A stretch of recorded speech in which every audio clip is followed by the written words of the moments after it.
como mi señal va y viene, entonces me da susto grabar y que... Ya. ya, pero ya está grabando. Sí, ya. Listo, ya lo logramos. Okay. Bueno, bien. Entonces vamos a iniciar en lo que estuvimos trabajando la clase pasada, ahora sí. Bien, entonces vamos a iniciar acá. Retomando un poquito lo que vimos la clase pasada, recordar que hay distintos llamamientos, que cada llamamiento tiene sus propias fases, pero que todos vamos a comparecer ante el Bema. Entonces, esta parte... Perdón, Carito, no sé si están viendo todos la diapositiva, yo ya no la veo. No sé, ¿cuánto estás viendo? No, ahora estamos todos otra vez como al inicio. Se ha quitado la diapositiva. A ver,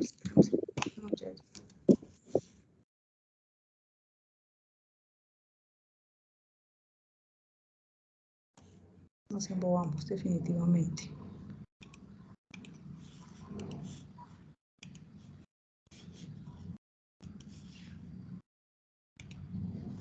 ¿Ya?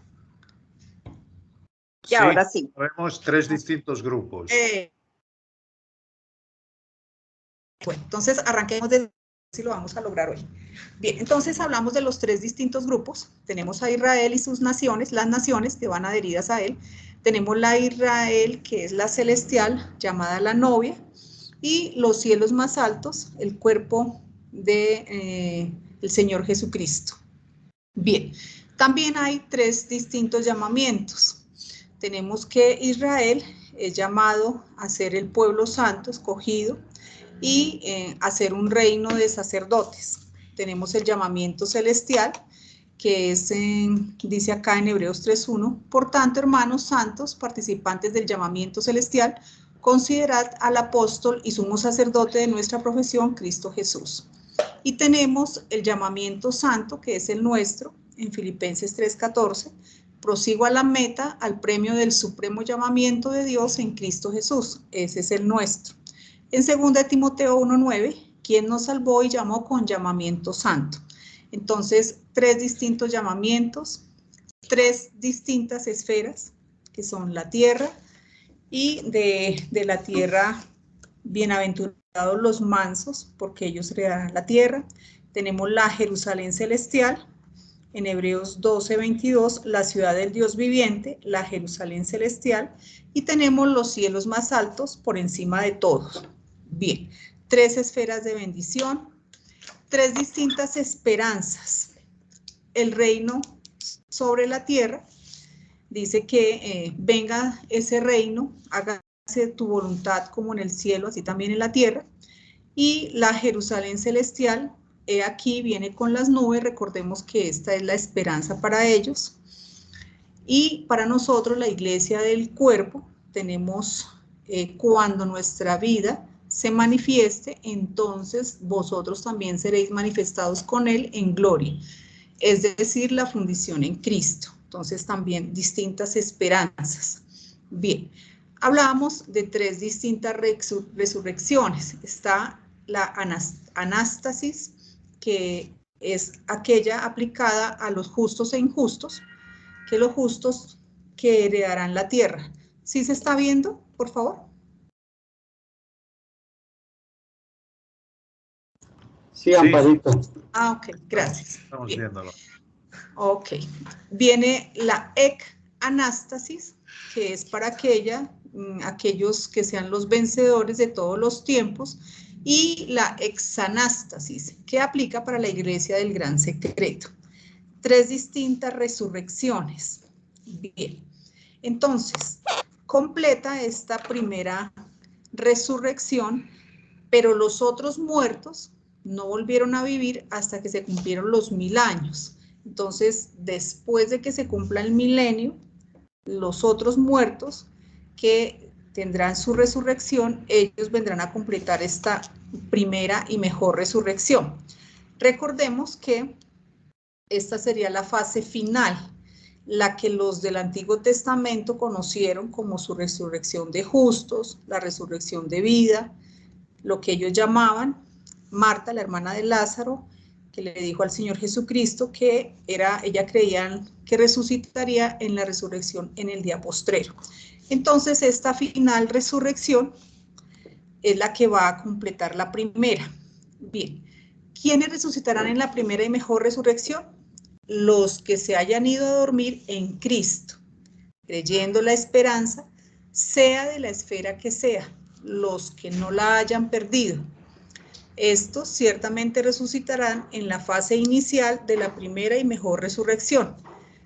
Pero si no tienen esta esperanza y no se han ido a dormir en Cristo, seguramente aparezcan en la fase final. Entonces hay que asegurarse de ir a dormir en Cristo.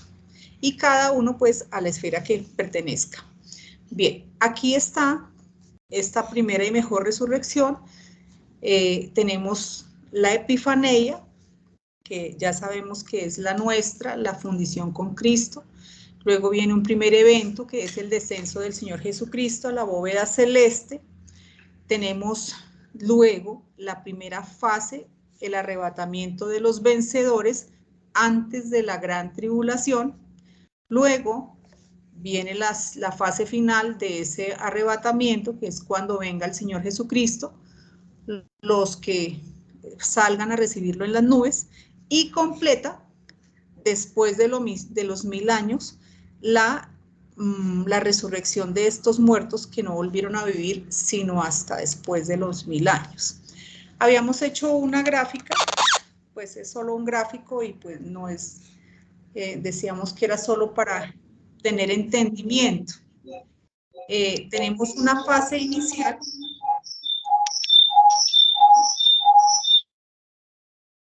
El milenio y una fase final.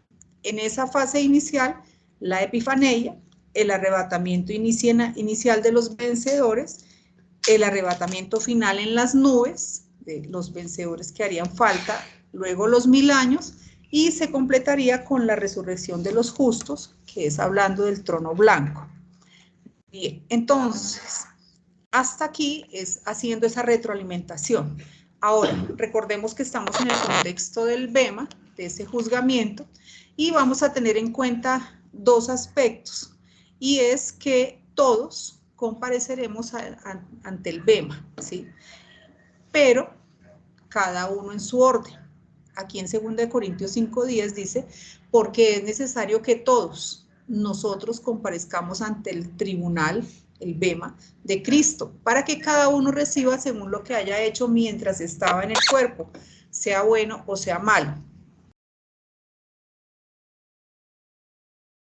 Bien, y en 1 Corintios 15:51 dice, he aquí os digo un misterio. Marito, no se está oyendo ¿entrecortado? No. se está ¿Entrecortado?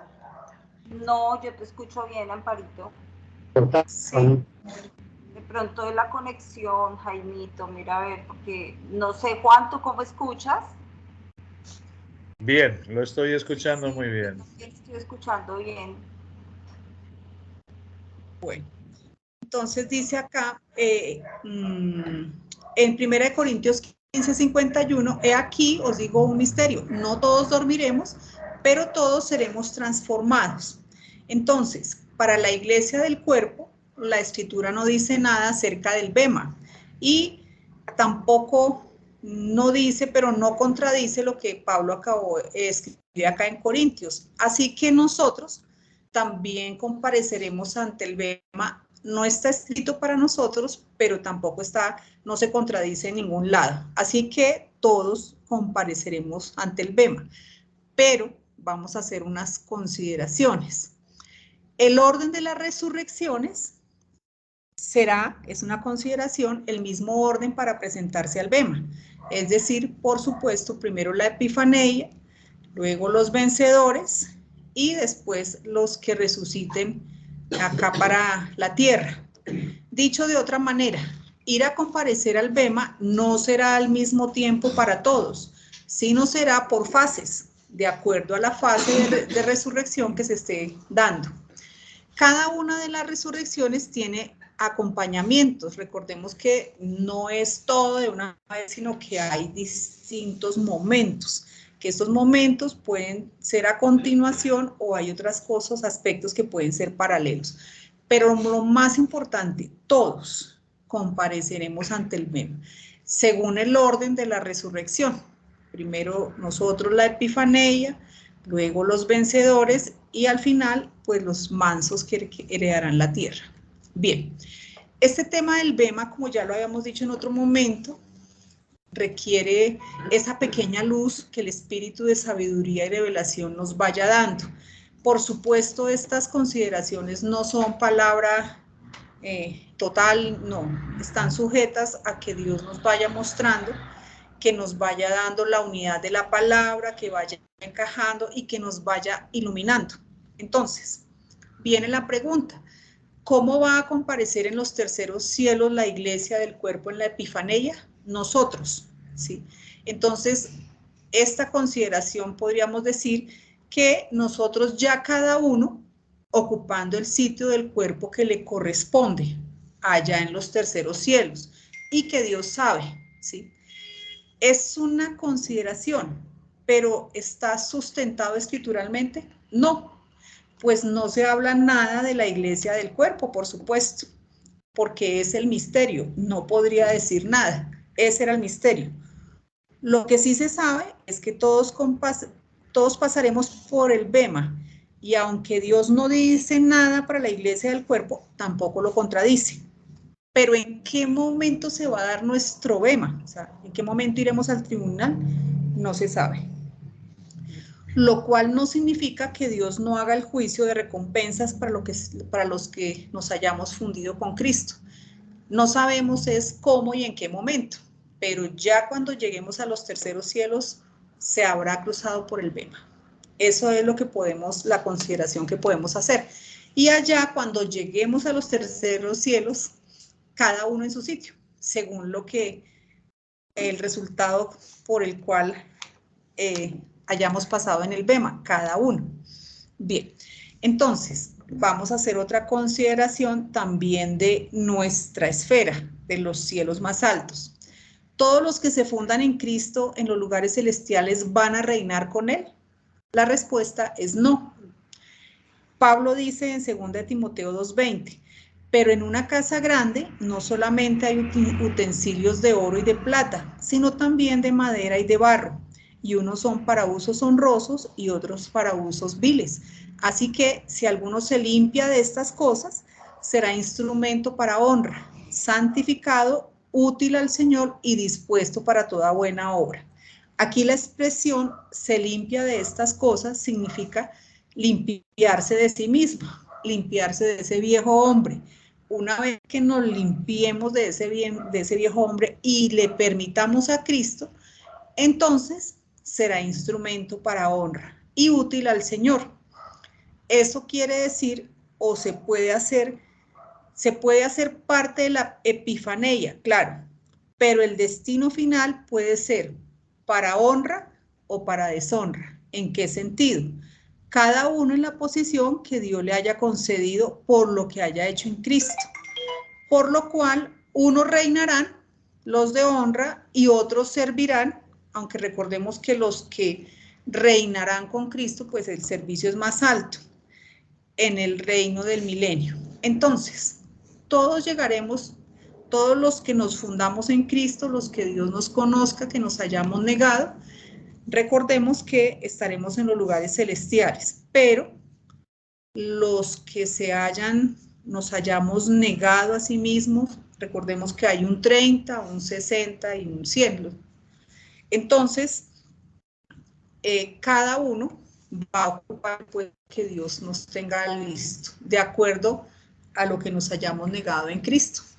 Unos estarán reinando y los otros estaremos sirviendo, bueno, no sé, de otra forma.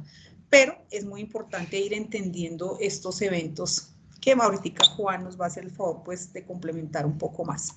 Bien, para los otros llamamientos, los que van a ser levantados y arrebatados, para ir a la Jerusalén celestial, allí también se les dará su puesto según corresponda. Dios sabe. Recordemos que esa Jerusalén celestial será la sede de gobierno y habrá unos reinando y otros sirviendo de la misma manera.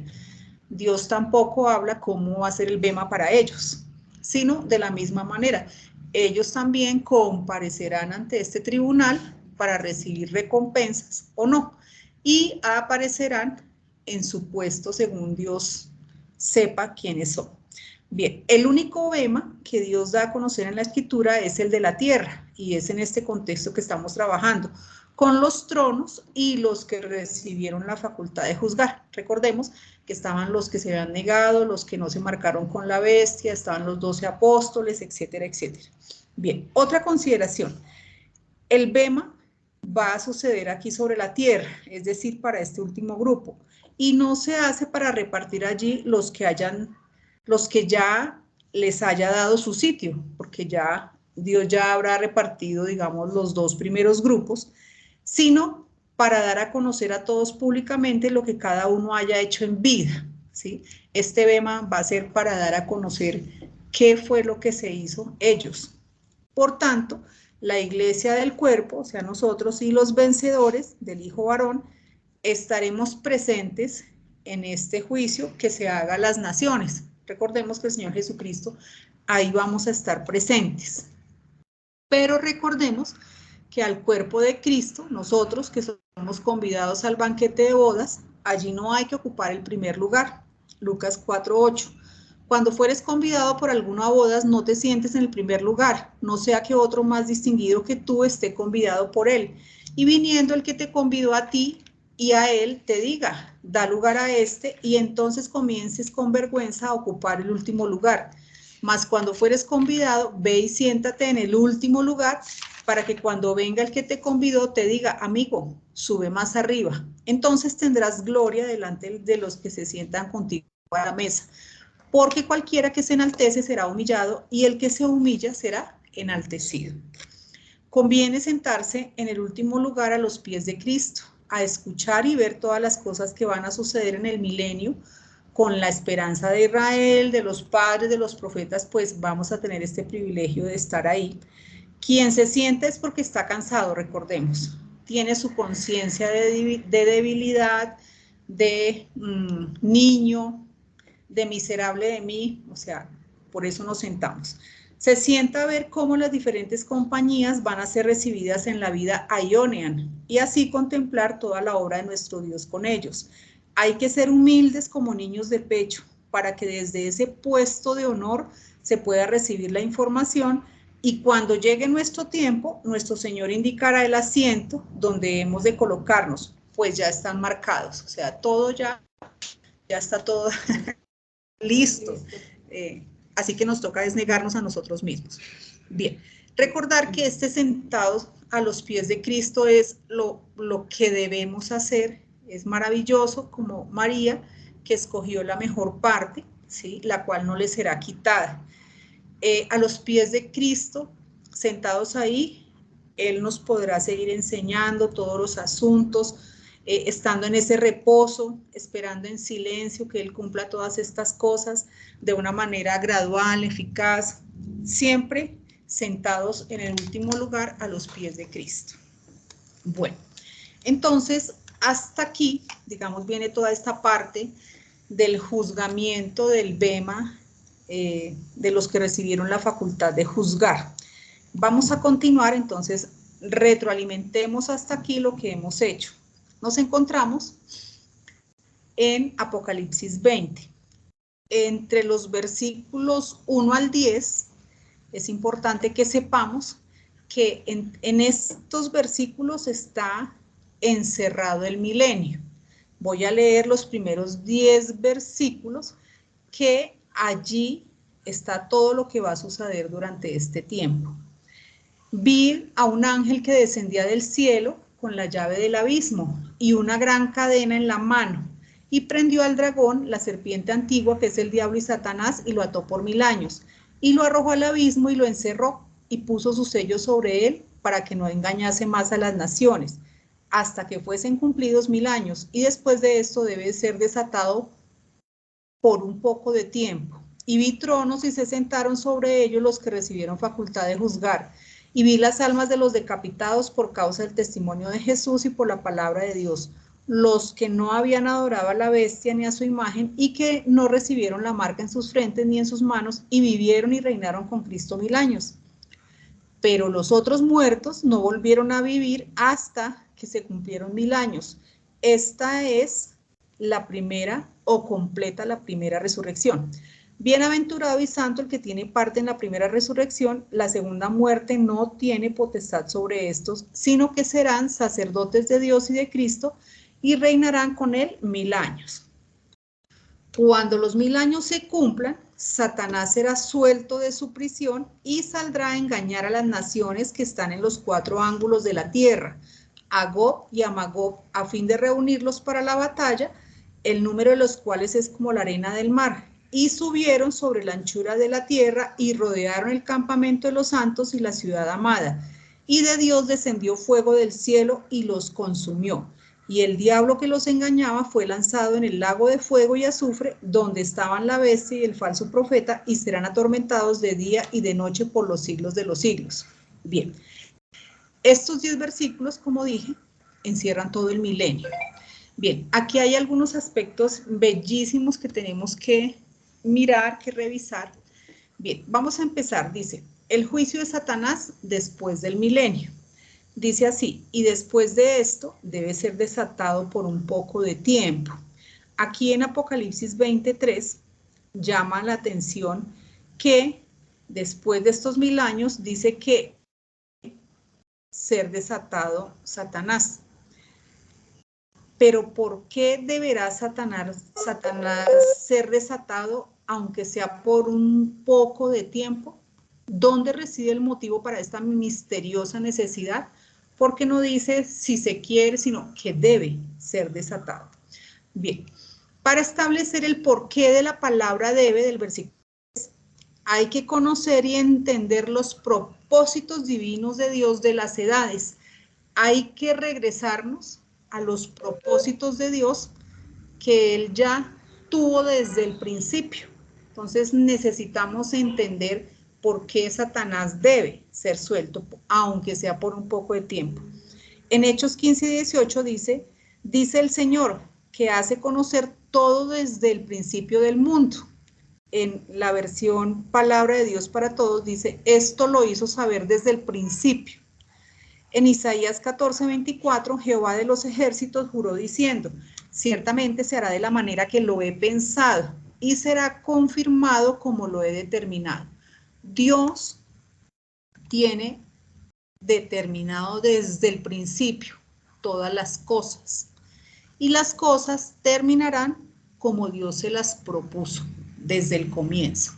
Es algo que nosotros hemos de entender, que Dios tiene trazado el plan, el divino plan de todas las edades, y el hecho de que Satanás deba ser desatado, así sea por un poco de tiempo, está dentro de ese plan divino.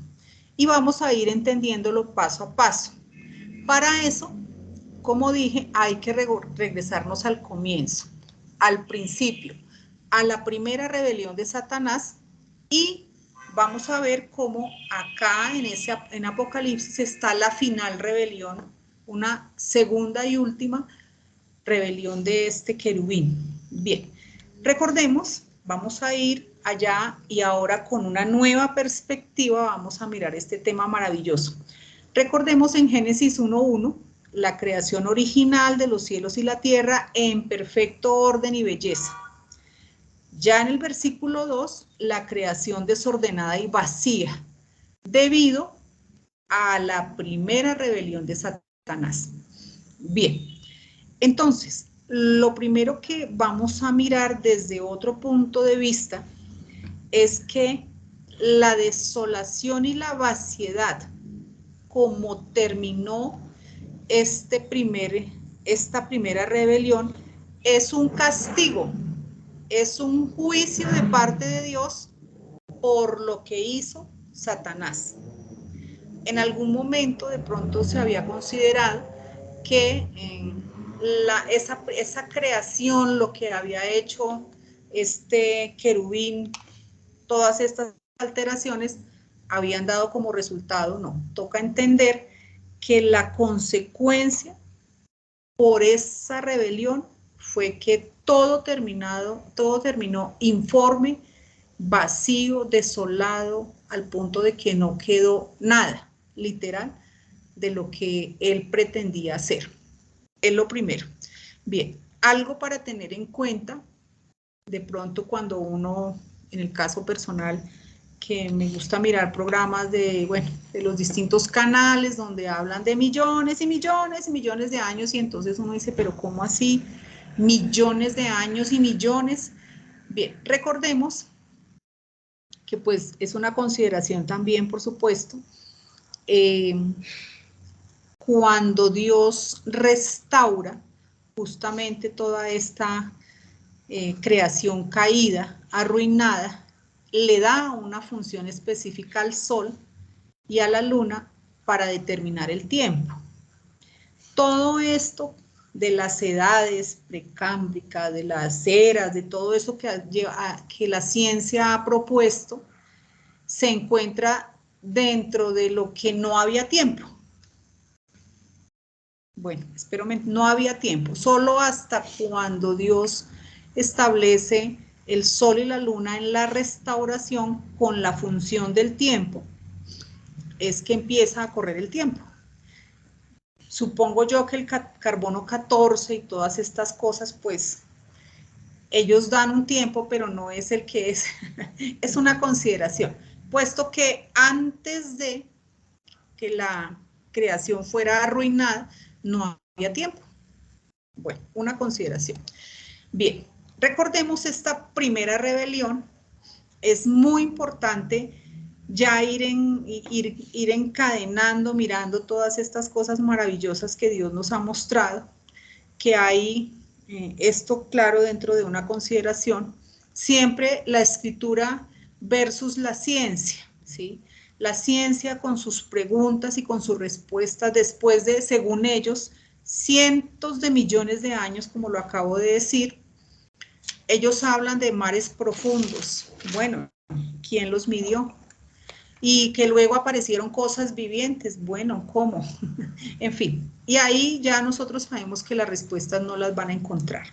Bien, lo que ellos sí tienen, hallazgos, tienen esqueletos, tienen neandertales, tienen peces que se volvieron pájaros, la evidencia, tienen aves que se volvieron reptiles, tienen fósiles donde eran vegetarianos los animales y se convirtieron en carnívoros. Ellos tienen ese testimonio de el desorden y la vaciedad que había en ese abismo. Pero nosotros hoy podemos reunirlo todo en una frase que nos dio el Espíritu Santo, y es que todo se volvió desordenado y vacío. Todo lo que la ciencia pueda encontrar que de pronto pueda confundirnos, mezclar, se puede colocar dentro de este Génesis 1:2, y lo que Dios dice se volvió desordenado y vacío. Entonces no hay que mezclar aquello que es puro, eterno, invisible, como una creación maravillosa, ordenada, como es nuestro Padre, con algo que es caótico, y sobre todo que la ciencia aprovecha para incluir todos estos descubrimientos prehistóricos como parte de una creación. Entonces, sé que hay un 99,9% de cristianos, creyentes, amantes de Dios, que no pueden encajar. ¿De dónde? ¿Cómo un neandertal? Y luego hablamos de Adán. No pueden, porque pues no conocen esta porción de la escritura tan maravillosa a la cual hemos dedicado y de manera personal mucho tiempo, pero me encanta estar dando estas conclusiones porque esta es la primera rebelión, ¿sí?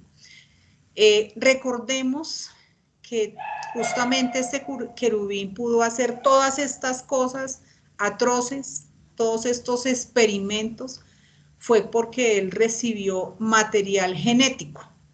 Dios, que ya sabemos, en Cristo manifestado para crear, Cristo creó, digámoslo de alguna forma, los elementos, la materia, que luego entregaron, esta genética fue entregada por, ese fue su deseo, ese fue en su plan, fue entregado a este querubín y a sus ángeles para que ellos continuaran el proceso de desarrollo.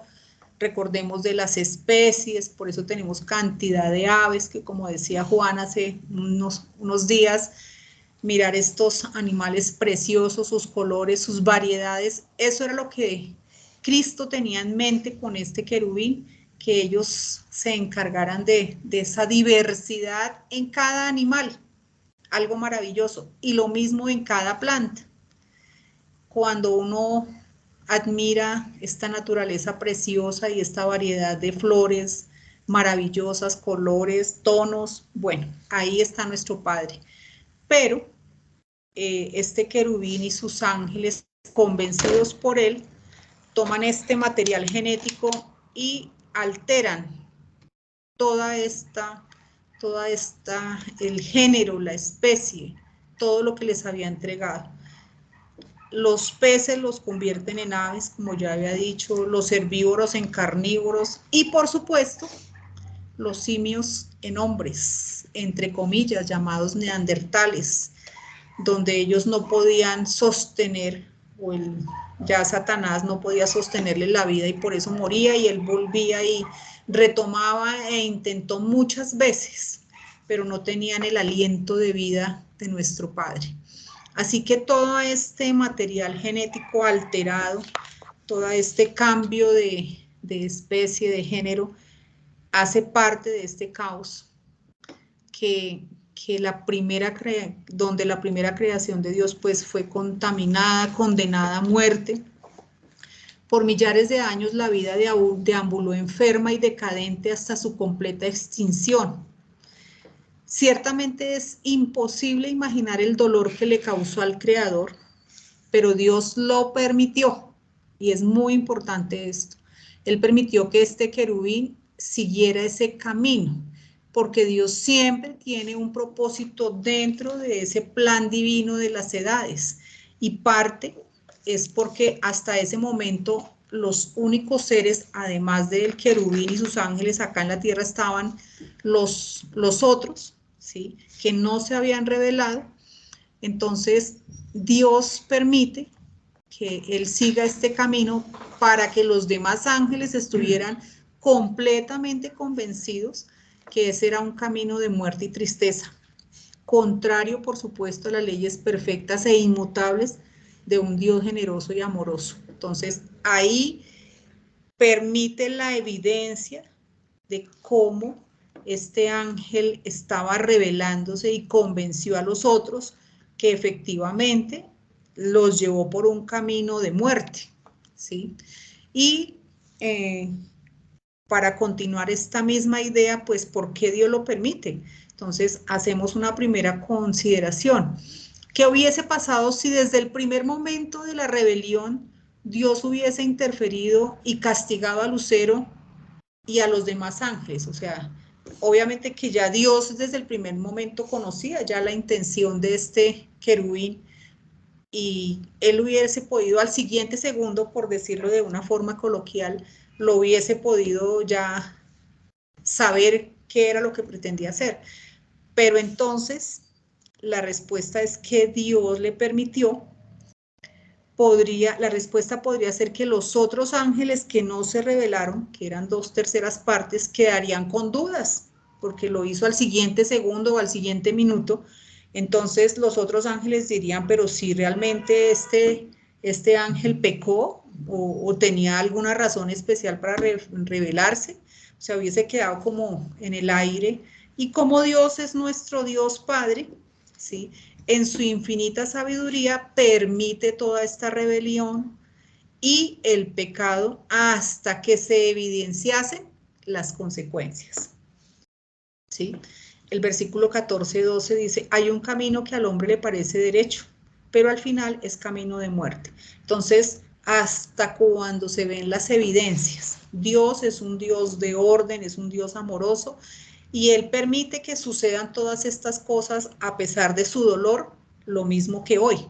Entonces, todo esto tiene un porqué, y al final hemos de entender ese debe ser suelto por un corto tiempo, ¿sí?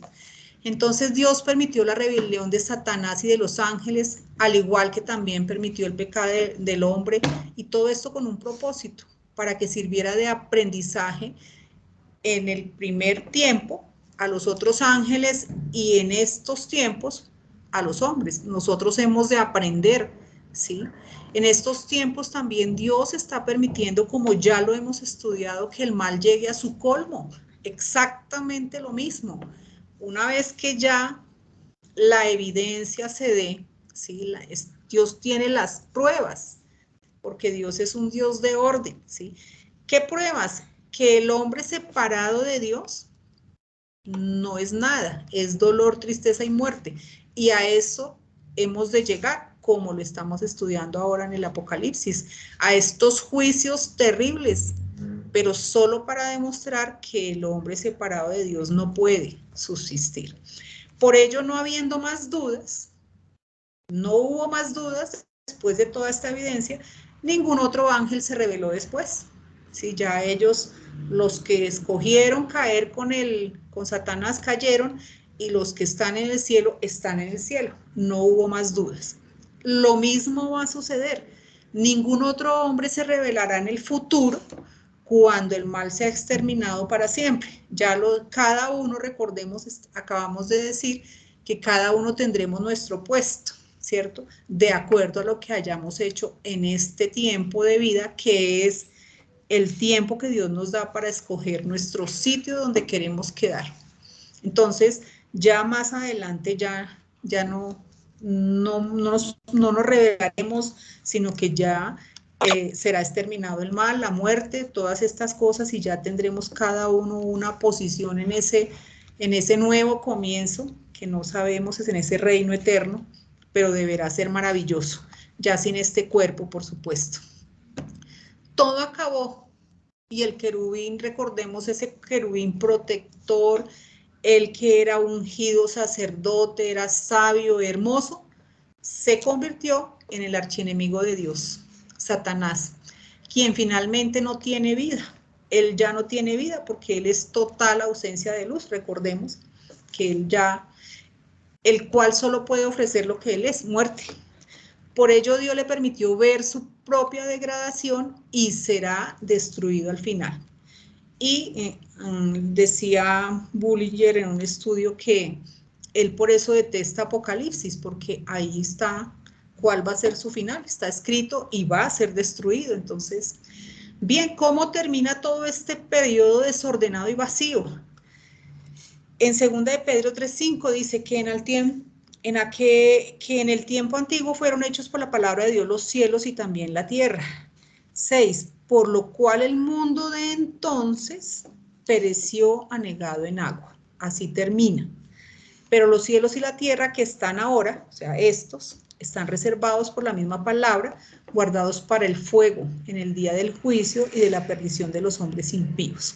Entonces, esta vaciedad y esta desolación es el juicio por Satanás intentar apoderarse de la tierra y de todo lo que Dios le había dado, ¿sí? Bien, estas palabras desordenada y vacía, tohu bohu, tienen efectivamente otros usos que exactamente son palabras que van parejas, juntas, y siempre están en forma de juicio, ¿sí? De retribución, digámoslo así. La palabra tohu es desordenado, desolado, desierto, sin forma, vano, y vacío es bohu, ruina, vacío. Siempre están juntas y tienen 4 usos. Este primer uso que vimos en Génesis 1:2, un segundo uso de tohu bohu, que está en Isaías, hablando de la ciudad de vanidad. todo esto exactamente tiene como los mismos elementos. Efectivamente, recordemos que parte de la caída de este querubín también fue su vanidad, su altivez, ¿sí? Isaías 24:1, he aquí que Jehová vacía la tierra y la desnuda, y trastorna su faz y hace esparcir a sus moradores. La tierra será enteramente vaciada y completamente saqueada, porque Jehová ha pronunciado esta palabra, quebrantada está la ciudad por la vanidad, tohu. Ahí está la misma característica. Toda casa se ha cerrado, bohu, para que no entre nadie, y será quebrantada del todo la tierra, enteramente desmenuzada la tierra, en gran manera será la tierra conmovida. Acontecerá en aquel día que Jehová castigará al ejército de los cielos en lo alto. Está refiriéndose efectivamente a querubín y sus ángeles y a los reyes de la tierra sobre la tierra. Este es el segundo uso. Tenemos el tercer uso. Aquí es hablando de el juicio sobre las naciones y se toma como ejemplo a Edom. Isaías 34:10, no se apagará de noche ni de día, perpetuamente subirá su humo, de generación en generación será asolada, nunca jamás pasará nadie por ella, se bañarán de ella el pelícano, el erizo, la lechuza y el cuervo morarán en ella, y ya sabemos que todos estos son tipos de espíritus caídos, ¿sí? Y se extenderá sobre ella cordel de destrucción, tohu, y niveles de asolamiento, bohu, ahí están nuestros usos. En sus alcázares crecerán espinos y ortigas y cardos en sus fortalezas, y será morada de chacales. Esta palabra chacales, recordemos, son dragones. De pronto algunos aún tienen dudas si existieron. Sí, existieron. La palabra hebrea 8577, y patio para los pollos de las avestruces.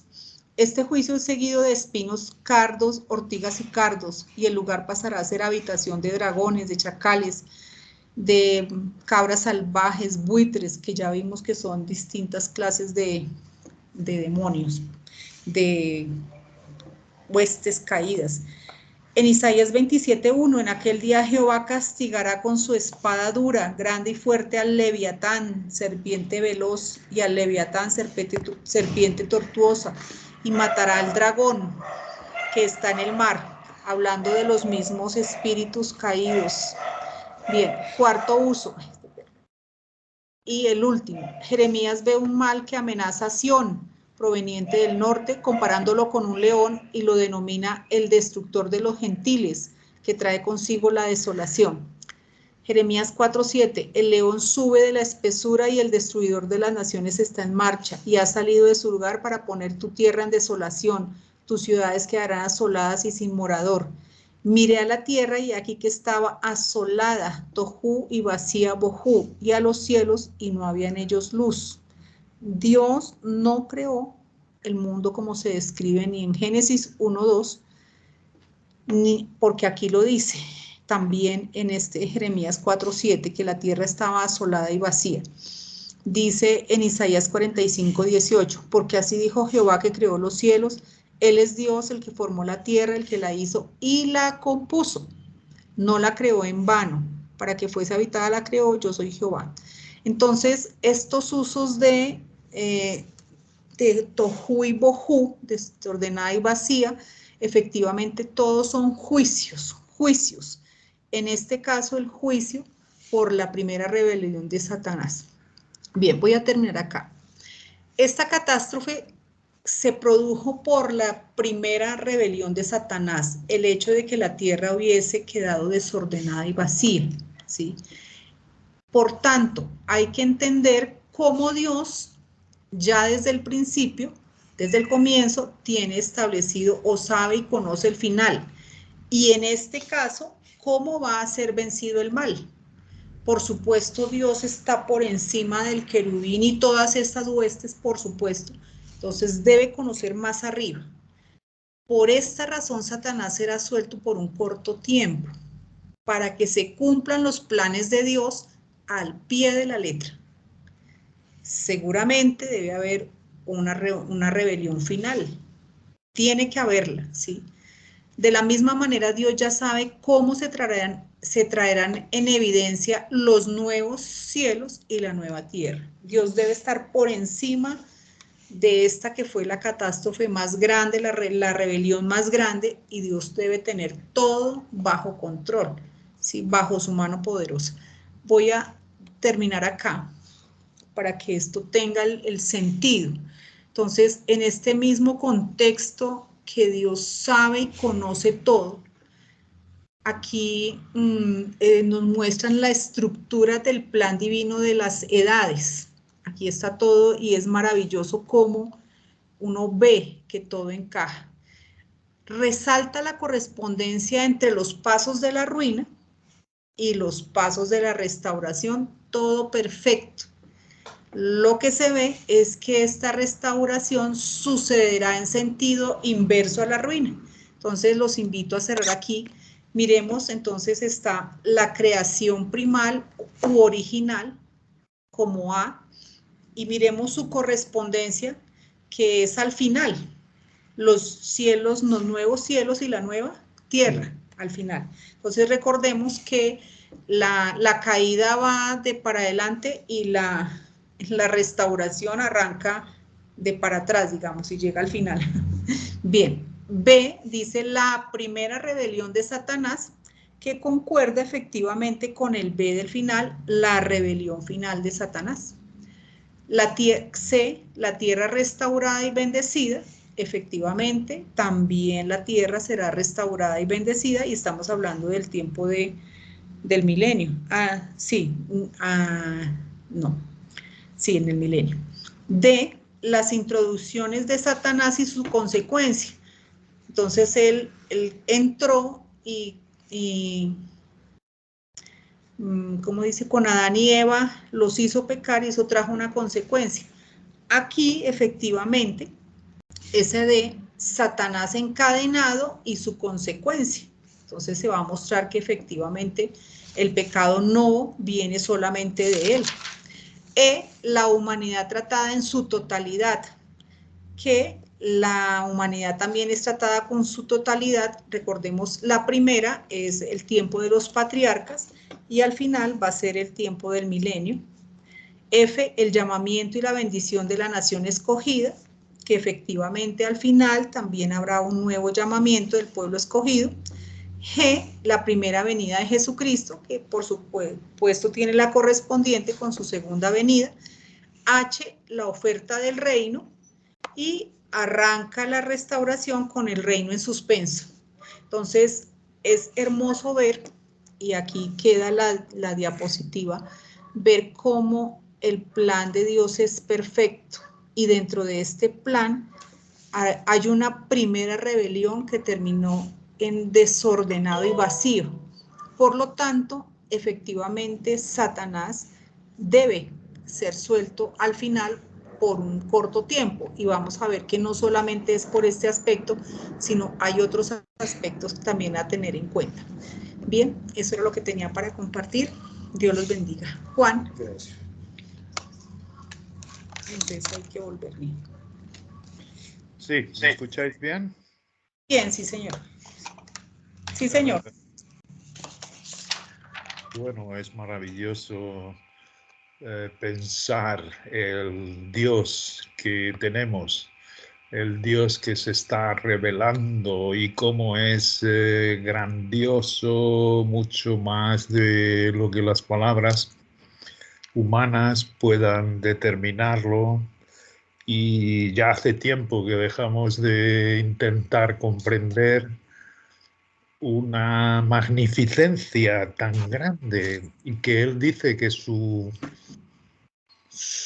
primaria característica, rebajándose a las palabras de los hombres, es amor. Es un amor incomprensible, es un amor... es decir, él no hizo todas estas cosas para el juicio, ni para la ira, ni para todo lo que encontramos en su palabra. Es amor, es amor. Y la verdad es que hay un propósito en las edades que se va a cumplir, y cuando se cumpla, pues vamos a ver que es infinitamente mayor, mejor, y más hermoso de todo lo que podemos ahora mismo imaginarnos en esta pequeña luz que tenemos. Me estaba recordando el Espíritu en esta semana, cómo cuando nos dice que tenemos la plenitud suya dentro de nosotros en este Cristo, nueva creación, nuevo hombre, es tan solo conforme a nuestra capacidad. Es decir, como vamos a tener nosotros la plenitud suya, literal, sino es ciertamente nuestra capacidad. Y en esa capacidad, entonces, entendemos que podemos esperar pues muchísimo más de todo ese amor que Él nos muestra, que Él condesciende, baja al nivel humano, que es el nuestro, para poderlo entender, y surgen en nosotros todos estos frutos de la nueva creación, del nuevo hombre. Es muy hermoso, porque solo así podemos hacer, y esto es como decía Amparo, conjeturas. ¿Conjeturas cómo?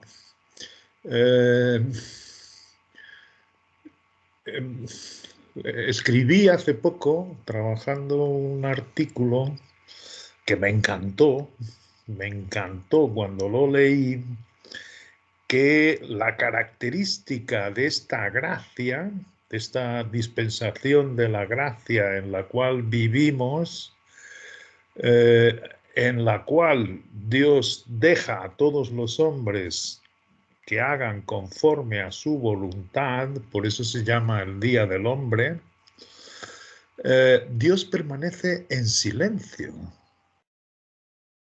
Esto me sacudió cuando lo escribí, pero al mismo tiempo me respondió una serie de cuestiones que yo tenía en cuanto a quién entonces puede escuchar las palabras de Dios.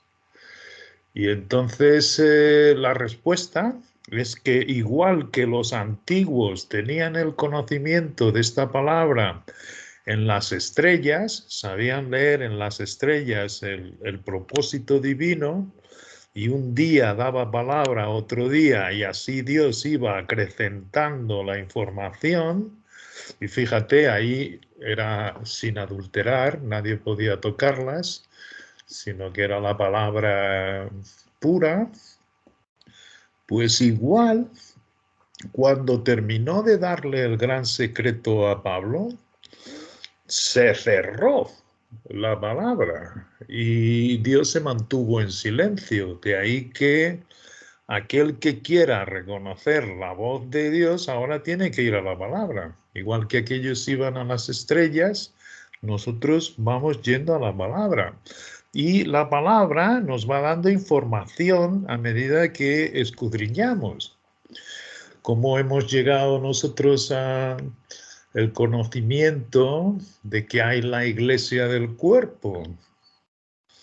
¿Cómo la podemos distinguir también en este momento de la congregación de los primogénitos, que son los que heredarán esta parte de la Jerusalén celestial? Y cómo hemos ido averiguando que los mansos heredarán la tierra.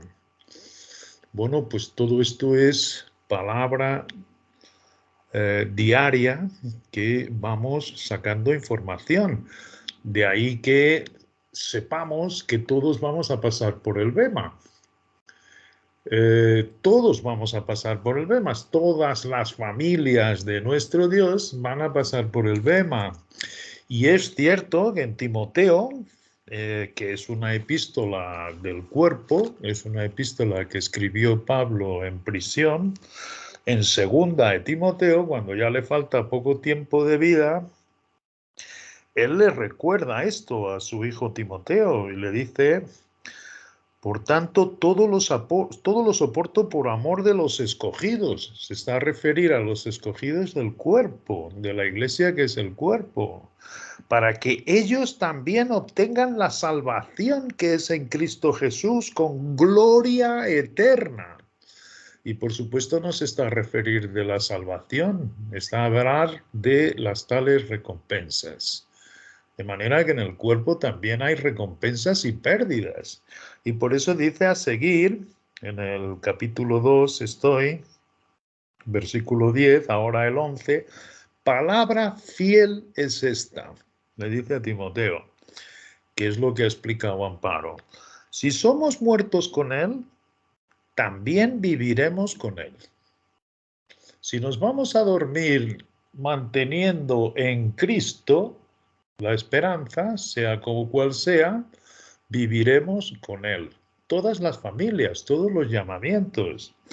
Si padecemos, si sufrimos, también reinaremos con él. Es decir, el que soporte, el que realmente mantenga el conflicto, y profundando iríamos a ver qué es el conflicto de las dos naturalezas, los que desprecian su vida hasta la muerte, los que se quedan decapitados, de todos los llamamientos, también reinaremos con él.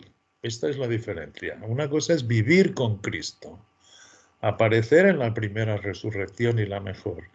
Pero dentro de ellos hay los que ciertamente no solo se van a morir en Cristo, sino los que viven en Cristo. Y estos, como él decía, aquellos que me quieran seguir así, de esa manera, sufrirán persecución, sufrirán el conflicto, sufrirán el ser aislados, sufrirán el tener que estar callados muchas veces, sufrirán muchísimas cosas. Hay muchas cosas ahí metidas. Pero esos ciertamente que permiten y se limpian de sí mismos para que la vida de Cristo florezca por ellos, reinarán con él.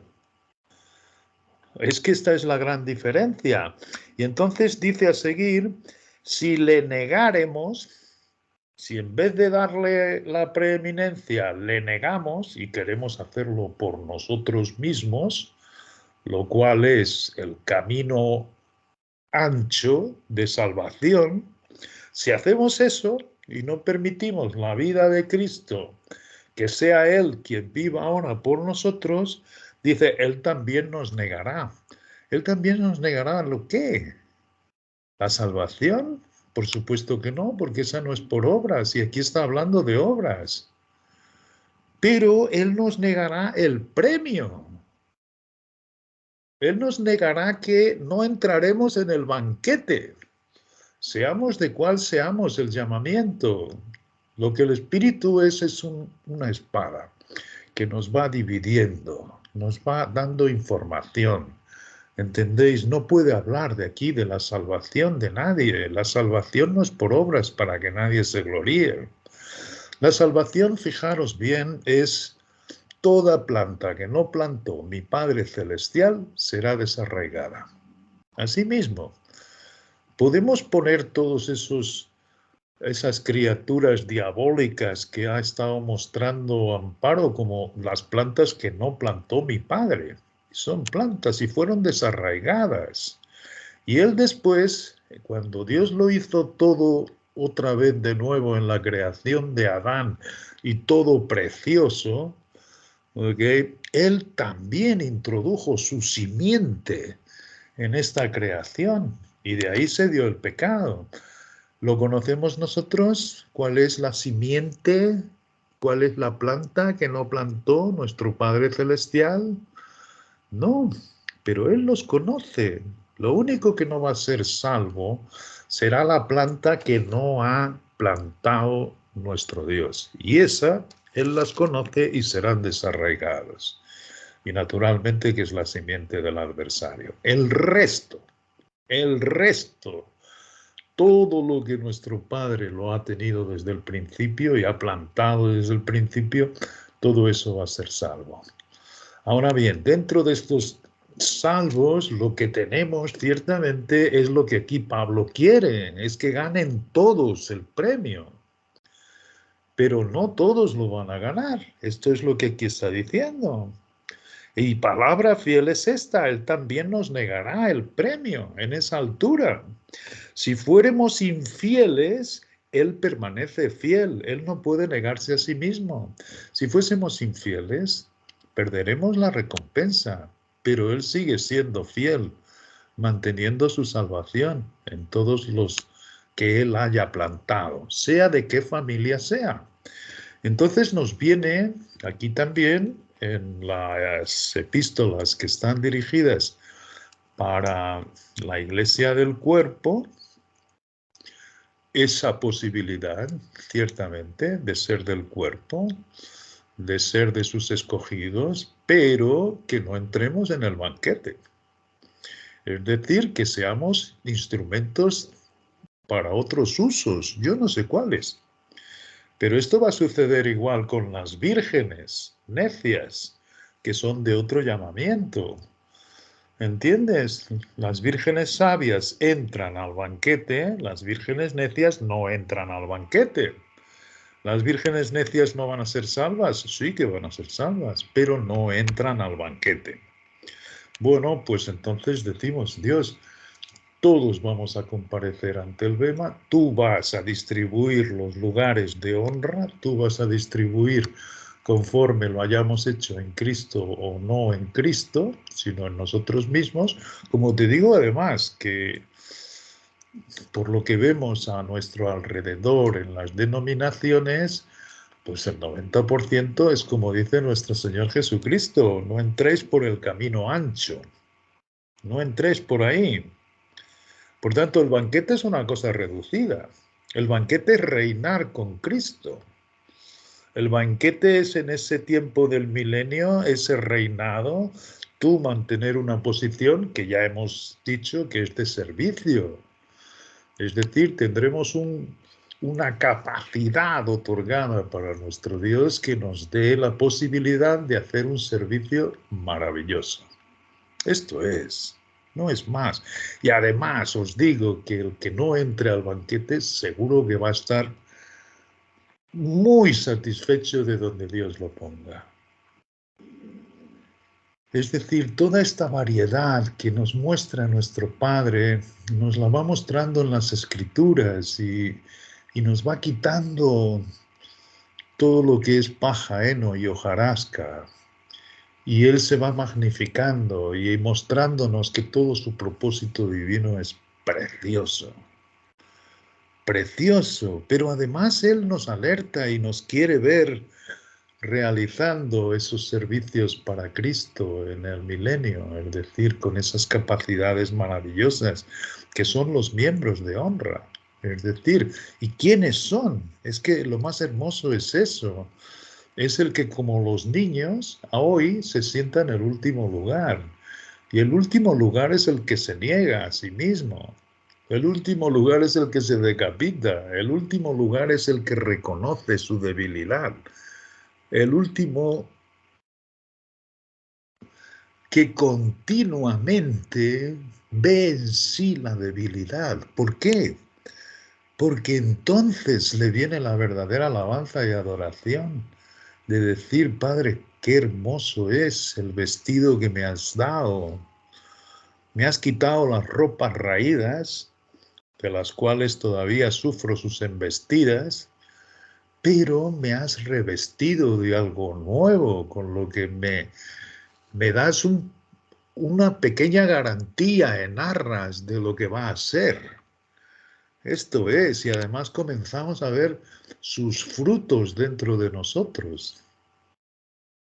Esto es precioso, esto es algo que supera todo nuestro entendimiento. Entonces, esta connotación de dónde sacamos nosotros que los bemas también tienen que tener su fase. Bueno, pues sabemos que la esperanza de la iglesia del cuerpo, esto está en Tito, sobre todo, pero hay varias partes de las epístolas que Pablo escribió en prisión. Sabemos que el primer movimiento profético, ¿por qué? Porque en muchas partes de las Escrituras está escrito que Cristo está ahora sentado, que nuestro Señor está a la diestra de Dios sentado. Sentado preparando, por supuesto, en el Padre cómo va a realizar todas las cosas. Eso es lo que está haciendo, sentado. Y él dice que en la cruz, por eso es la palabra poderosa de la cruz, no la imagen que han hecho los paganos y incrédulos y religiosos, donde todos se postran a sus pies en la cruz y la llevan aquí, no tiene nada que ver.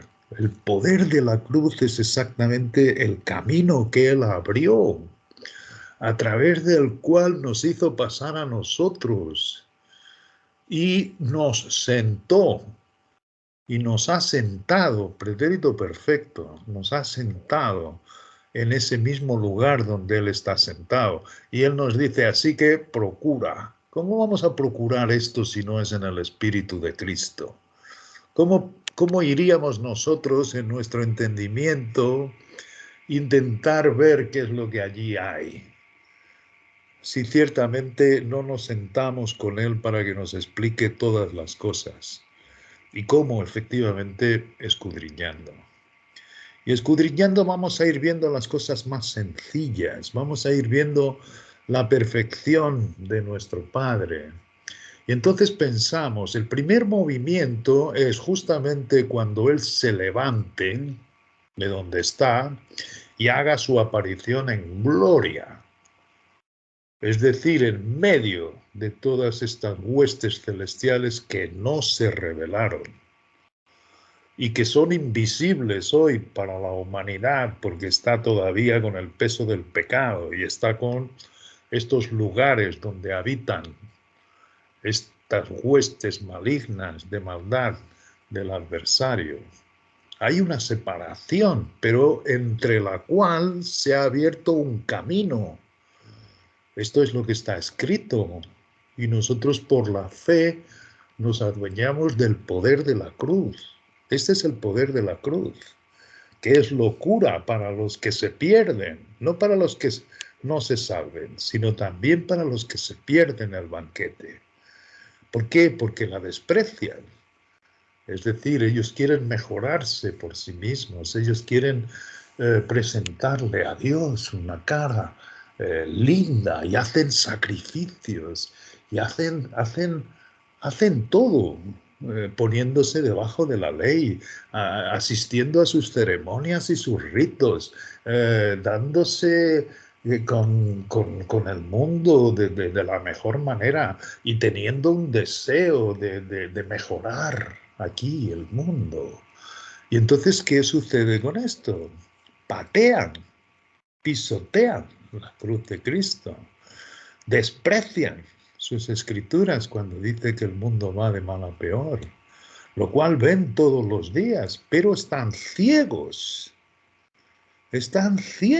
porque no permiten la vida de Cristo mostrarle realmente el Dios maravilloso con toda su perfección, que está escrita en su palabra. Pero lo primero que hace ciertamente es abatir al hombre, abatir al mundo que está caído.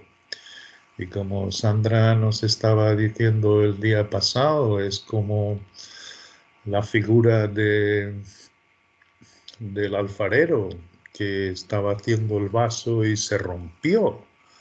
Y ciertamente él no remendó el vaso, no pegó el vaso, sino que hizo de ese mismo barro uno nuevo, una nueva creación. Esto es maravilloso, esto es la completud, la plenitud de la palabra escrita. Esto es toda la palabra escrita, porque interviene el gran secreto. Si se deja de fuera el gran secreto, ciertamente solo queda el llamamiento de Israel, el que han hablado siempre los profetas y los padres. Solo queda el llamamiento de Juan, el último libro de la Biblia, que es para todo aquel que cree, no se pierda, pero tenga vida eterna. Sin embargo, en el gran secreto se abrió toda la obra que nuestro Señor Jesucristo hizo, entregándose a la peor muerte de cruz, para abrir ese camino entre los principados y potestades de maldad y sentarnos en los lugares celestiales, donde aprendemos todas estas cosas. Entonces sabemos que este primer movimiento profético, que es cuando Él se levante y se dé a conocer con su cuerpo, que es la iglesia, o la iglesia que es su cuerpo, no la iglesia de los primogénitos, no la iglesia de los mansos, que todos en conjunto hacen parte de las familias de nuestro Dios, y debe ser maravilloso cómo cooperen entre ellas cuando Dios lo cumpla todo en todos. Será maravilloso, cada parte en su sitio, cómo va a jugar todo, cómo va a combinarse, eso debe ser maravilloso. Pero a esta iglesia, ciertamente, que conforma el gran secreto, es el primer movimiento profético. Cuando Él se levante y salga de aquel lugar santísimo donde está sentado a la diestra del Padre, nosotros apareceremos con Él. Esto es lo que está escrito.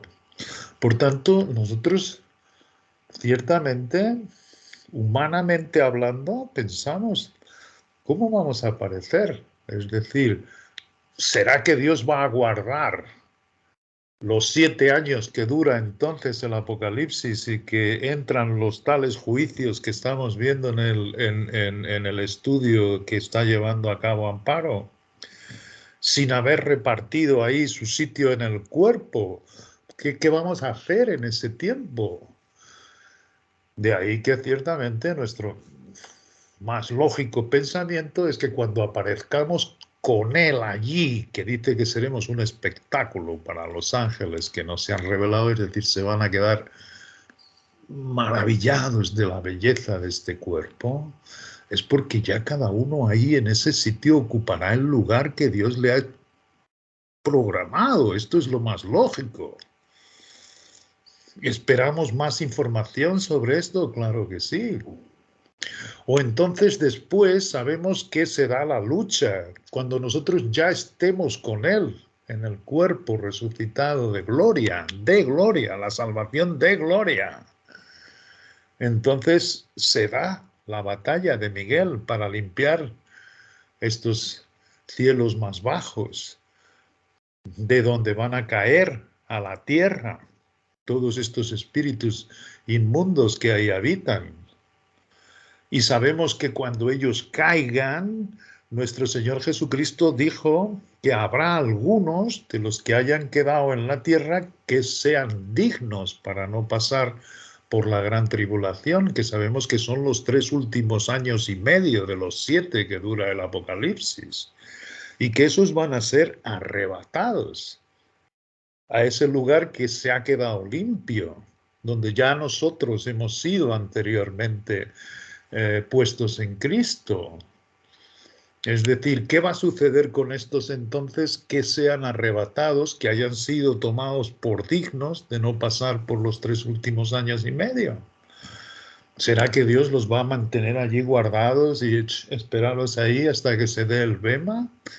¿O será que cuando allí lleguen ya ocupará cada uno su sitio, especialmente predestinado por nuestro Padre, sabiendo lo que cada uno ha hecho en vida?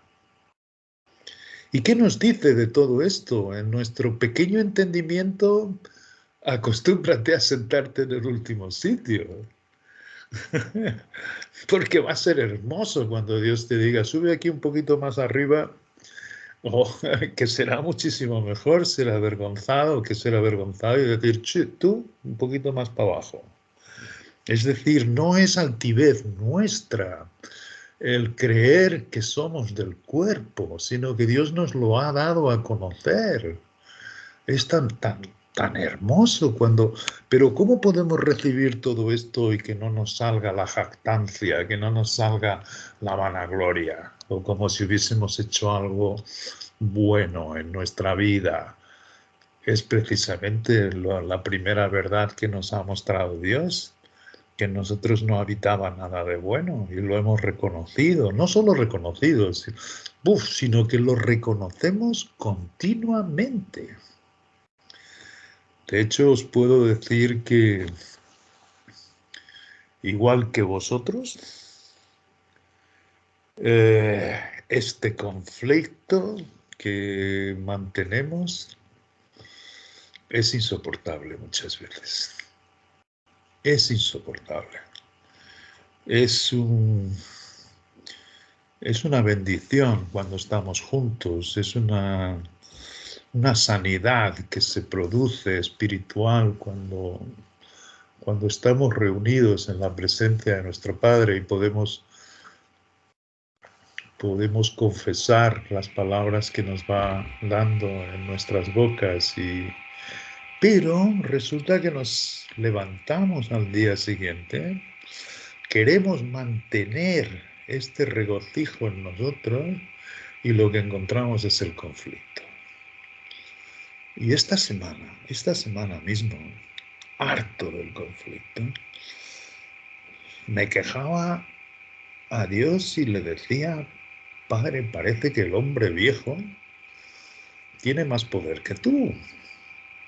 ¿Cómo es posible que yo pierda mi regocijo? ¿Cómo es posible? Y muchas veces lo que tenemos que hacer es sentarnos y aguardar que nos venga el consuelo. Es cierto que, no sé, en mi caso particular, yo por las noches, antes de dormir, cuando está todo más en silencio, cuando ya ha pasado el día, que me veo confortable en mi cama, entonces voy recordando todas las cosas y es curioso porque además nuestro Dios nos dice que no nos corresponde a nosotros ordenar nuestros pensamientos, de tal forma son caóticos y cuando intentamos ponerlos en orden no funciona, o por lo menos a mí no me funciona. A no ser, es cierto, cuando ya estoy a punto de descansar, que he leído cualquier cosa en las Escrituras y le pido a Dios ese consuelo. Y entonces me va organizando los pensamientos, entonces me va recordando todo y es ciertamente un consuelo maravilloso. Pero como digo, al día siguiente me levanto y me pongo a pensar, otro día más, madre mía, y otro día más, y me pongo, es Cristo en mí, la esperanza de gloria, y es increíble, pero no es alabanza, es decir, no es lo que tú me dices, Padre, de que yo tenga que, yo sé que es adoración y alabanza, pero ¿dónde está el regocijo? ¿Dónde está el fruto del espíritu, del gozo? Eso no. Eso el 80% de mi día no lo veo. Entonces fue muy hermoso esta semana porque me gustaría que fueseis los que tenéis la Biblia porque estoy comenzando a ver el fundamento del regocijo. Y que me ha resultado algunas veces que cuando encuentro una palabra, me parece que ya voy a mantener esa escritura y que las cosas cambian radicalmente, pero no pasa mucho tiempo que sea como el agua, que queremos mantenerla en las manos y el agua se va por todos lados y dices, ¿dónde está? Bueno, ese es el conflicto que tenemos, ese es el gran conflicto, ese es el padecimiento que dice Bullinger, que aquel que no pase por ese conflicto significa pérdida. Y el que pase por el conflicto pero no conozca la doctrina que hay por detrás, es un desasosiego terrible. Por tanto, hay que conocer las dos cosas. Y entonces, pidiendo al Padre que me ilumine el entendimiento, lo cual hago todos los días, es, qué sé yo, porque necesito esa información para hacer frente al viejo hombre. Al viejo hombre, porque yo estoy ya muy seguro de que todo este conflicto se debe no tanto a los principados y potestades de maldad, no tanto a que el mundo esté depravado, que también hace parte, claro que hace parte, pero está en mí mismo, está en mí mismo, está en lo que decía Pablo. Veo otra ley en mis miembros que se revela contra el espíritu de vida y paz de mi Dios. Esto es lo que veo. Esto es lo que veo y esto es lo que le pongo al Padre. Padres, entonces mi viejo hombre es más fuerte, es más poderoso que tu nueva creación en mí, porque yo quiero, yo deseo ese regocijo, esa paz que tú dices. Y bueno, esta semana me ha respondido el Padre de una manera como siempre lo hace, porque esto yo me quejo, yo os lo confieso, dice Dios, confesaros las faltas los unos a los otros, y esto me ocurre, y es bueno que hablemos de esto, y sobre todo, ¿por qué permite Dios estas tribulaciones? También lo sé, porque está escrito en Corintios que después nosotros podamos consolar a aquellos que también pasan por las mismas tribulaciones que vosotros pasáis. De manera que todo esto lo compruebo y es cierto, o sea, siempre hay un momento en que Dios es como dice el salmista, renueva las fuerzas al que no las tiene.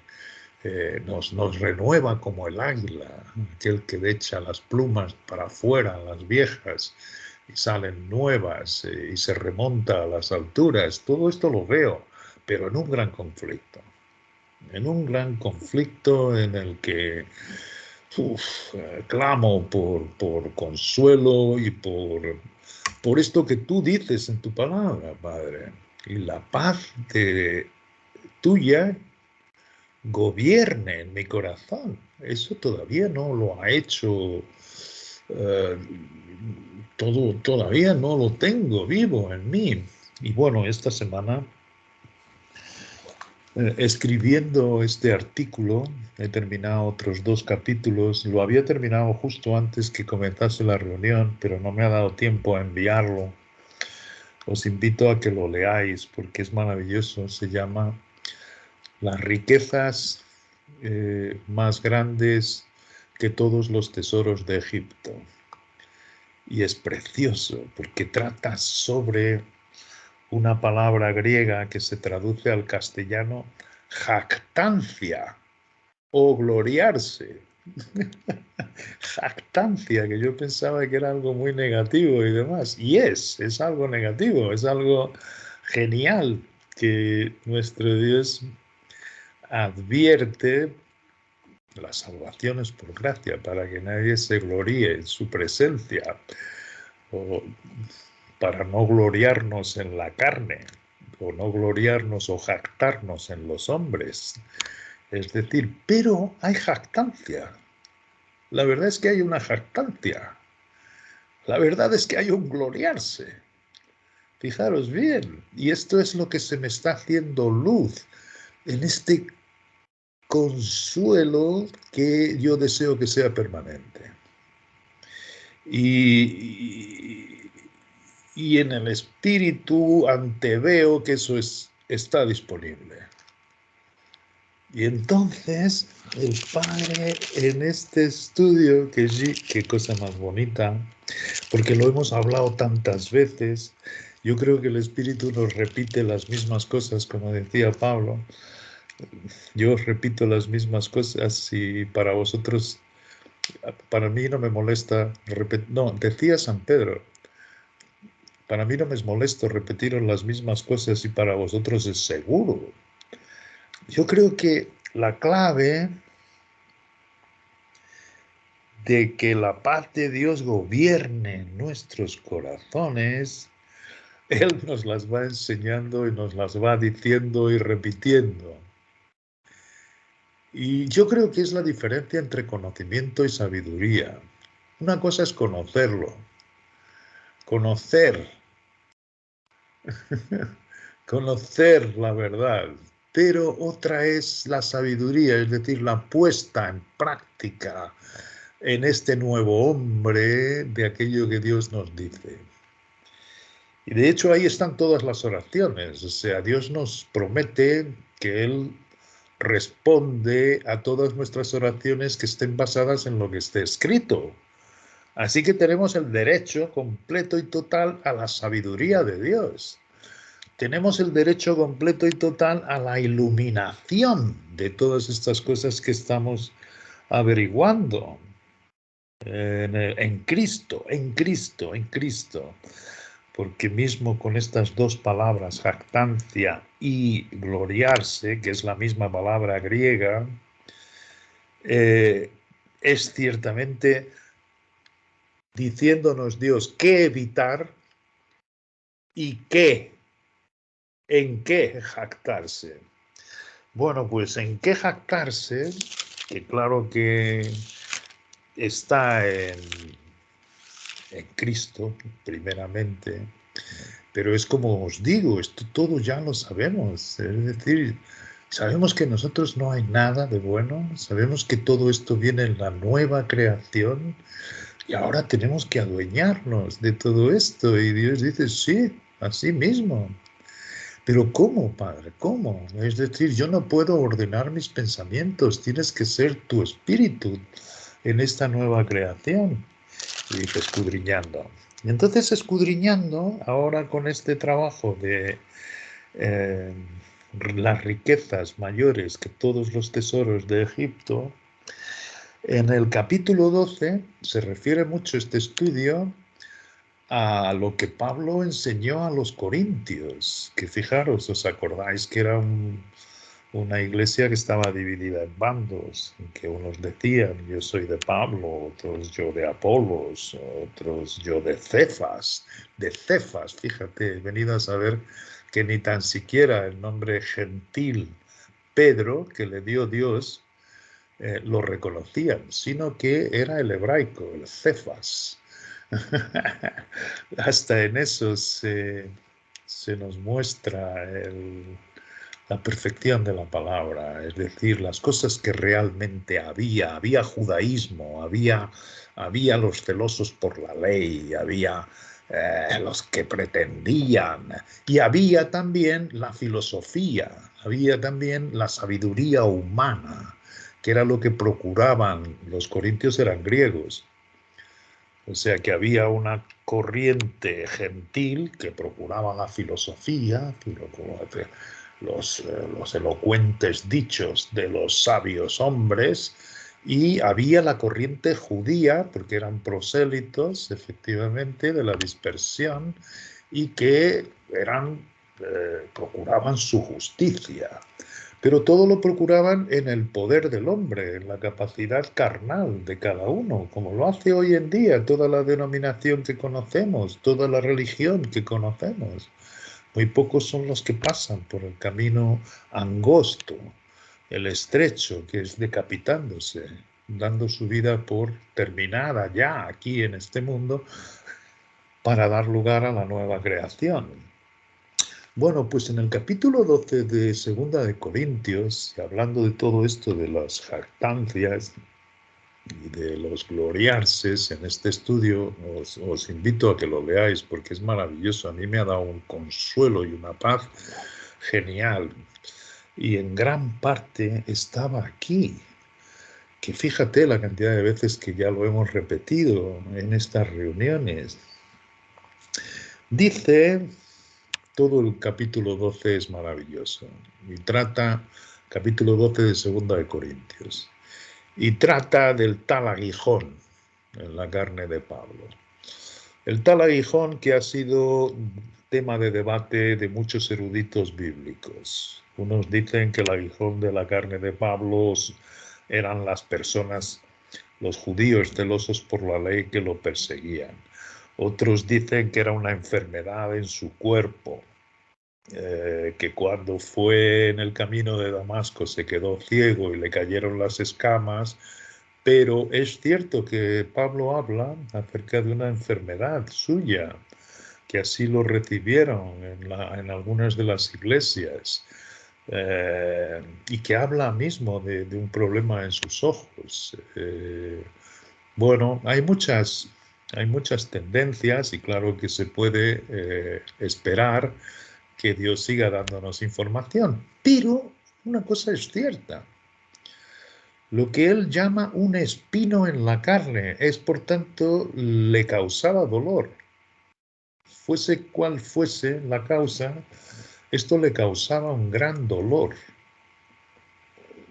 Como yo os estoy intentando explicar que tenemos en este valle de sombra por el que pasamos cada uno de nosotros, tenemos este dolor. Y eso es lo que me interesa, eso es lo que ahora me importa del aguijón en la carne de Pablo. Bueno, pues Dios le mostró lo que va a ser el tercer cielo. Fijaros esta revelación. Y él dice que se gloría de ese hombre, claro que sí, de aquel que lo llevó Dios a ver lo que van a ser los terceros cielos. Y ahí se quedó pasmado. Ahí se quedó ciertamente maravillado y pensando, sea lo que sea que pasemos en esta vida, va a ser irrelevante cuando estemos allí. Así que esto fue una enorme revelación. Y ciertamente esta espina continuaba en su carne después de ver todo esto. Dice,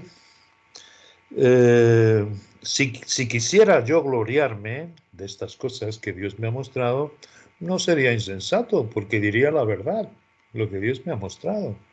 Pero lo dejo para que nadie piense de mí más de lo que en mí ve o oye de mí. Para que no pongas los ojos en mí, como él había escrito. ¿Quién es Pablo? ¿Quién es Apolos? ¿Quién es el que riega o el que planta? Nadie. Somos solo servidores a través de los cuales habéis creído, pero el crecimiento lo ha dado Dios. Así que Pablo dice, si me gloriase de esto, no sería insensato.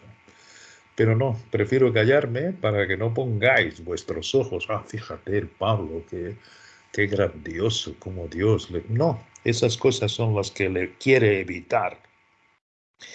Y para que las grandezas de las revelaciones, versículo 7, no me exaltase desmedidamente, porque es verdad que nuestro Dios nos está mostrando cosas grandiosas, cosas muy sublimes, cosas por su escritura, como son los terceros cielos, como es el cuerpo de Cristo, como es nuestra esperanza suprema, la más alta.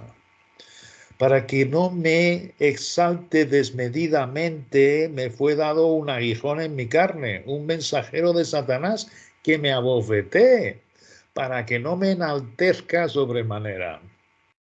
Esto es difícil de leer, es difícil de leer, le permite a Satanás, sea cual fuere ese espino, que ahí se mantenga.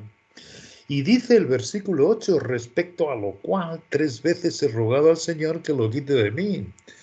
Él dice 3 veces, yo no sé la cantidad de veces que le he dicho al Padre que quite este espino en la carne mía, que no quiero más,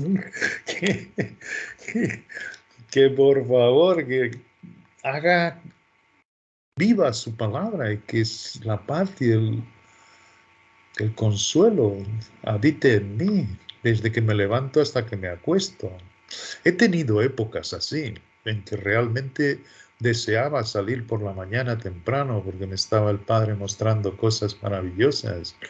He tenido, es decir, sí que es cierto que sobreabunda la consolación, pero en aquellos días en que no la veo, es insoportable, es un aguijón en la carne. Pues Pablo dice que 3 veces había rogado al Señor que la quitase de él, yo muchas más. Y me ha dicho, fíjate, me ha dicho Dios, bástate mi gracia, Pablo, porque mi poder se perfecciona en la debilidad. Mi poder se perfecciona en la debilidad. ¿Cuántas veces hemos repetido esto en esta reunión? Pero experimentalmente es algo maravilloso. Por tanto, de buena gana, me gloriaré más bien en mis debilidades, para que repose sobre mí el poder de Cristo. Bueno, al haber tenido que escribir esto, se hizo viva lo que antes era solo letra muerta. No es que no lo conociera, lo hemos repetido muchas veces, es decir, en nosotros no hay nada de bueno. Es cierto que nuestro Dios nos ha dicho, y lo hemos también repetido en la reunión, pero ¿me he mantenido yo gloriándome en mi debilidad de buena gana? Eso lo he hecho por primera vez en esta semana, o entonces intensamente en esta semana. Y en vez de, cuando estoy pasando en el valle de lágrimas, intentar, como estaba siempre intentando, ordenar mis pensamientos con lo que él me decía para que desapareciese esa espina, ahora en este tiempo es mi debilidad. Mi debilidad, porque ciertamente sale la alabanza con mucho más claridad y la adoración diciéndome dónde me has puesto. A mí que soy un ser tan vil, a mí que no merecía literalmente nada, como no merecía nadie de los nacidos de mujer. Esto es increíble porque desde que llevo no preocupándome en ordenar mis pensamientos, en que, sí, claro, cuando me voy a dormir es más fácil, no hay nada que me perturbe, entonces le pido al Padre que me los ordene y es maravilloso cuando lo hace. Y lo veo todo esto, pero al día siguiente se esfuma. Pero lo que no se esfuma es mi debilidad. Y dice Dios que de buena gana, Pablo, Juan Luis, de buena gana, gloríate en tu debilidad. Yo le decía, Padre, que es genial porque nunca la has quitado de mí. Es decir, ciertamente yo no me voy a gloriar desmedidamente porque me hayas puesto en el cuerpo, porque yo sé que todo eso lo ha ganado Cristo. Y este es el camino que Cristo ha abierto. Pero de buena gana gloriarme en mi debilidad, os digo que me ha sacado todo el dolor, todo el sufrimiento y ha aparecido realmente la paz de Dios gobernando en mi corazón, que es lo que aquí dice, el poder de Cristo reposando sobre ti. Mi poder reposa en la debilidad. O sea que no es solo conocerlo y admitirlo con mansedumbre, como es, ciertamente, porque no nos deja sombra de duda ninguna, sino el experimentarlo y no hacer como muchas otras cosas. Bueno, ya sabemos esto, Dios nos va a mostrar algo mucho más alto. No. El último lugar, es decir, el último lugar en esta gloriarme, jactarme jactarme en mi debilidad. Fijaros qué contrario es al mundo. Fijaros qué contrario es al mundo. Entonces vemos la maravillosa vida que nos ha puesto Dios dentro y lo que nos aguarda. Y ahí ciertamente la paz de Dios gobierna en nuestros corazones. No en nosotros intentar ordenar los pensamientos, poner palabras aquí y además vernos frustrados porque no hay ese regocijo recordando esas palabras, pasa a ser letra muerta en vez de palabra viva. Todo lo que es bueno, honesto, hermoso, todo esto sale del nuevo hombre. Y el nuevo hombre sale ciertamente y reposa su poder en aquel que se gloría de buena gana en su debilidad.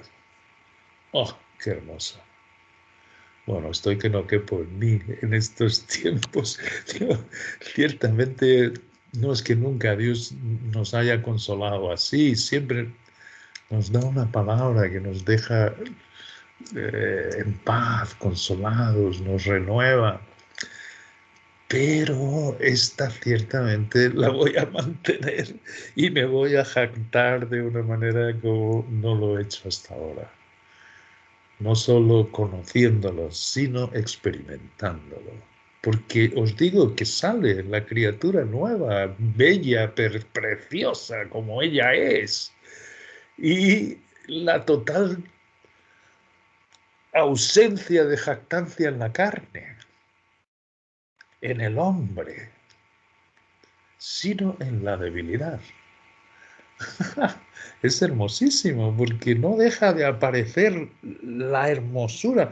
Por eso decía Bullinger que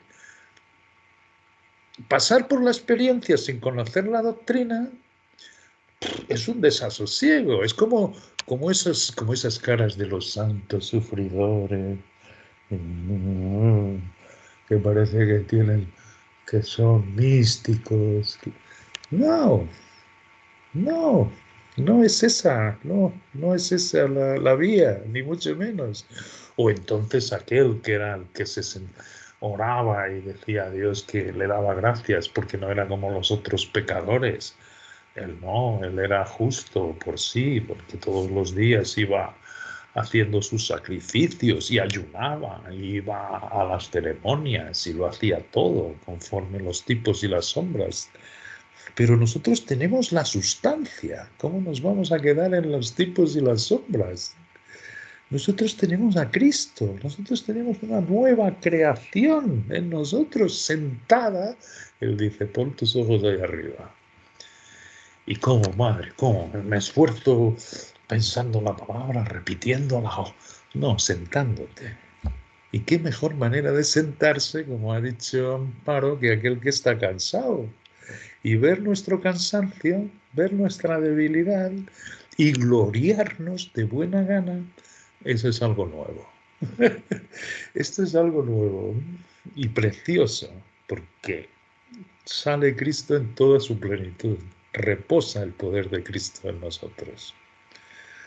Espero que lo pongáis en práctica y que os dé el mismo consuelo y paz que resulta efectivamente en lo que dice, para terminar solo, 2 Corintios, al principio, este mismo libro.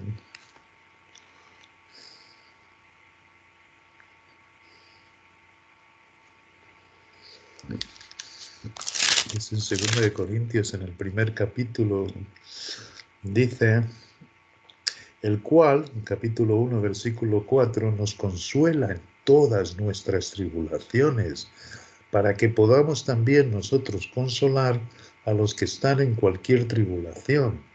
¿Cómo? Por medio de la consolación con que nosotros somos consolados por Dios. Porque de la manera que abundan en nosotros las aflicciones de Cristo, así abundan también por el mismo Cristo nuestra consolación. De manera que si esto es de Dios, y lo experimentáis en vuestras vidas, será la justa demostración de que el poder de Cristo reposa ciertamente en aquellos que se glorían en su debilidad y que además lo hacen de buena gana. O sea, una cosa es tener el conocimiento, que como digo, lo hemos repetido cantidad de veces en las reuniones, pero de buena gana gloriarme en la debilidad creo que es la primera vez, y maravilloso por sus resultados. Maravilloso porque ciertamente el poder de Cristo ha reposado sobre mí y ahora no quiero otra cosa. No porque me quede hecho polvo como esos místicos que se quedan todos así, hechos polvo, su debilidad. No, sino porque entonces reconozco toda la obra de Cristo maravillosa que Dios va llevando en mí y que se perfeccionará hasta el día de Jesucristo, hasta el día que haga su epifanía. Esto es lo que quería compartiros. Un abrazo.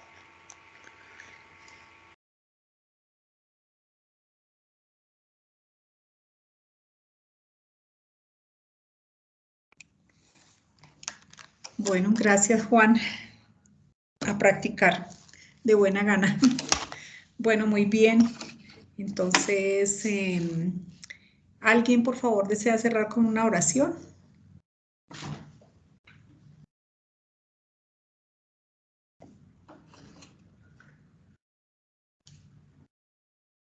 Yo. Gracias, Nusitas. Bueno, Padre Dios, estamos altamente agradecidos por tu bella palabra, por lo que hemos escuchado, Padre, por todo el amor, por toda la bondad, la gracia y la misericordia con que tú nos amas.